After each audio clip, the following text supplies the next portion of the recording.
তার দ্বিতীয় জয়ের উপলক্ষ ছিল পুলিশ এবং র্যাব।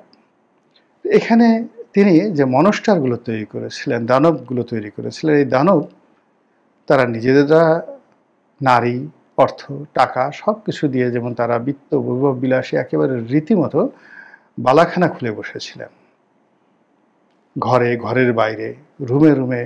মানে দুনিয়াতে যাকে বলা হয় একজন মানুষের ইন্দ্রিয়গত যত তৃপ্তি আছে সবগুলোই এই তার যে মাইম্যান দানব ছিল পুলিশে, তার যারা লোকজন তারা সেই কাজগুলো করেছেন।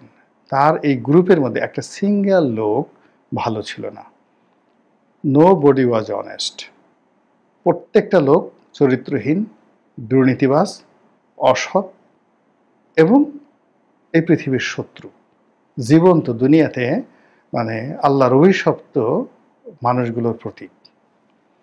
এখন দেখুন এই লোকগুলোকে দিয়ে তিনি প্রতিপক্ষকে দমন করে যেইভাবে নির্বাচনে তিনি জয় পেয়েছেন, শেষ মুহূর্তে এসে সেই লোকগুলোই তার বিপদের কারণ হয়ে দাঁড়িয়েছে এখন এবং ওই সময়টাতে তারা কোনো কাজে তাকে সাহায্য করতে পারেনি এবং তারাই তার পরাজয়ের কারণ। চারিদিকে এত দুর্নাম, এত বদনাম, ফলে তার যত ভালো কাজ আছে সেই ভালো কাজগুলো ক্যান্সারের মতো এই সব দুর্বৃত্ত খেয়ে ফেলেছে।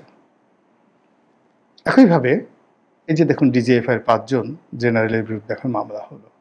এই ডিজিএফআইটাকেও আয়নাগর ঠায়নাগর নানা রকম মানে ডিজিএফআইকে সে যেভাবে ব্যবহার করেছে, এরকম আসলে আমরা জানতাম যে একটা বাহিনী ছিল গেস্টাপো, হিটলারের অথবা মুসলিনির, আমার এই মুহূর্তে মনে আসছে না। নাৎসি বাহিনীর নাম আপনারা শুনছেন।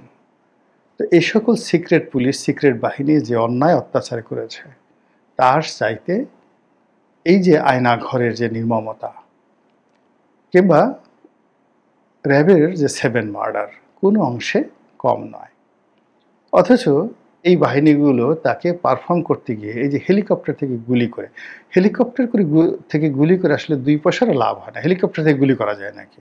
আমরা এটা সিনেমাতে দেখা যায়, ভয় দেখানো যায়, হেলিকপ্টার থেকে বোমা মারছে, গুলি করছে, কিন্তু আলটিমেটলি যে কাজটি করতে হয় পৃথিবীর সব জায়গাতে আগের থেকে এখন অবধি পুরো যুদ্ধটাই হলো মাটিতে, মানে স্থল যুদ্ধে আর্টিলারি, যেটাকে আর্টিলারি বলা হয়, পদাতিক ডিভিশন, ইভেন ক্যাভেরি, মানে আপনার খুব ঘোড়া সওয়ার আছে, কামান বাহিনী আছে।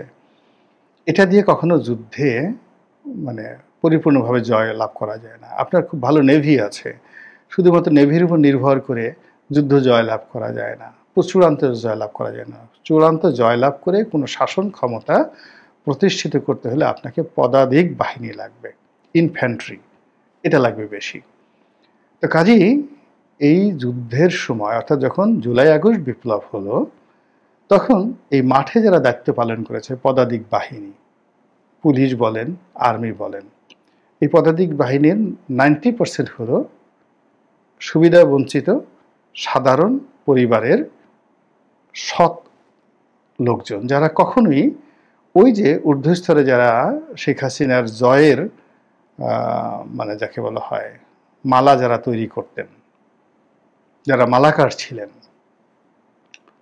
তাদের সঙ্গে এদের শত্রুতা ছিল। পুলিশের কনস্টেবলরা কখনো যাকে বলা হয় বেনজির ঠেনজির এদেরকে পছন্দ করতেন না।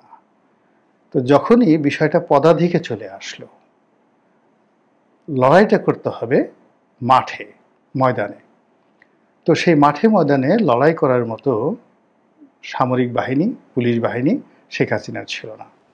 তার যারা ছিল মালাকার, তারা হলো পদধারী, পদবীধারী এসপি, ডিসি বা IG, DIG, general, major general, colonel, brigadier. কিন্তু এরা তো মাঠে পদাতিক বাহিনীর মতো তারা সম্মুখ যুদ্ধতে আসেনি। ফলে কি হলো, ওই যে তার যে জয়ের যারা মালাকার ছিল, মালাকার মানে যারা মালা গাঁথে, তো যারা মালা গেঁথেছিল তারা এই পদাতিক বাহিনীর সাথে তাদের সংযোগটা ছিন্ন হয়ে যায় শেষ দিকে, এবং এই পদাতিক বাহিনী রাস্তার যারা বিক্ষোভকারী তাদের সঙ্গে মিশে যায়। ফলে কি হলো, এটা তার জন্য বুমেরাং হয়ে গেছে। বুমেরাং হয়ে গিয়ে এই যে বিজয়টা গত 15 বছর ধরে তিনি হয়তো দেখা গেল 2000-3000 কর্মকর্তাদের দ্বারা যে কাজটা করতেন পুলিশ, সামরিক বাহিনী, এই 3 বাহিনী মিলিয়ে আনসার টানসার মিলিয়ে ধরেন অ্যাটলিস্ট 10 লাখ। এই 10 লাখ পদাতিক বাহিনী যারা মাঠে দায়িত্ব পালন, তাদেরকে তিনি যদি খুশি রাখতেন তাহলে এই ঘটনাটা ঘটতো না। একইভাবে এই যারা যারা বের হয়েছে রাস্তায় পদাতিক, মানে আন্দোলনকারীদের যারা পদাতিক, ছাত্র জনতা, তিনি তাদেরকে বিক্ষুব্ধ করে তুলেছিলেন। অথচ তাদের মাথার উপর যারা কমান্ডার ছিলেন, মন্ত্রী ছিলেন, এমপি ছিলেন, মাস্তান ছিলেন, এলাকার মহল্লার সর্দার ছিলেন, কমিশনার ছিলেন, মার্কেট কমিটির সভাপতি ছিলেন, সবাই তার পকেটে ছিল।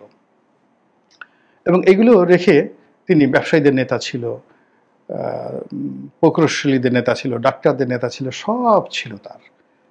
কিন্তু এগুলো সব তো আমার জন্য বুমেরাং হয়ে গেছে। এর কারণ হলো ওই যে ইনফ্যান্ট্রি যারা, একটা মার্কেটের সভাপতি সেক্রেটারি, ধরেন মোতালে plaza, eastern plaza, Bashundhara market, এখন সভাপতি সেক্রেটারি তার দালালি করছে। তারপরে এফবিসিআই সভাপতি, বিজিএম এর সভাপতি, সেক্রেটারি, ডিরেক্টর, তারা তার দালালি করেছে। কিন্তু সাধারণ বিজিএম এর যারা মালিক, তারা তো তার পক্ষে ছিলেন না। ফলে কি হলো, এই যারা মাঠে, তারা আন্দোলনকারীদের সঙ্গে মিশে গেছে এবং তার জন্য বুমেরাং হয়ে গেছে। তো এই গেল মানে পুলিশ, আমলাতন্ত্র, জুডিশিয়ারি।